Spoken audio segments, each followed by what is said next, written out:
Mr. President, it's unclear exactly what happened on the 13th of August this year in a northwest province of Uganda during political campaigning for a by-election. President Museveni's vehicle was indeed attacked, but lethal force was used against protesters. Opposition politicians such as Robert Kyagulanyi were detained and allegedly even tortured. But this lack of clarity over the facts does not mask the definite rising of concern expressed over increased repression of the political opposition in Uganda.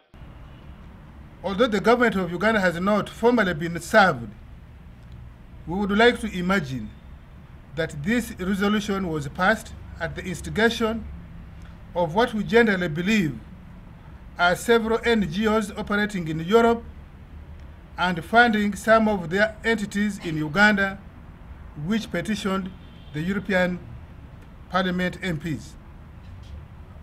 We also believe that the traditional lobbyists opposed to Uganda's choice of values against the sexual orientation taken by some groups in the West, along with some new lawyers recruited recently in London and Washington, D.C., is partly the source of this resolution.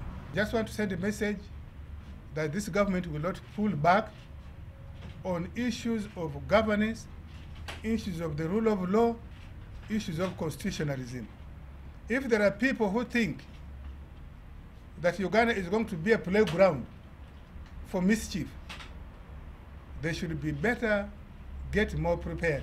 We are getting bamboozled, accosted by Western media, by Western governments.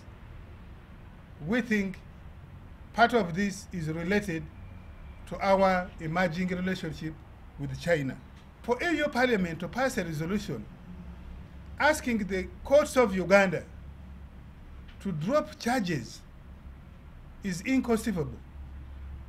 That a parliament in Europe should pass a resolution asking our courts to drop charges instead of calling on the courts of Uganda to be as transparent as possible, to do correct investigation and let the course of justice take its course.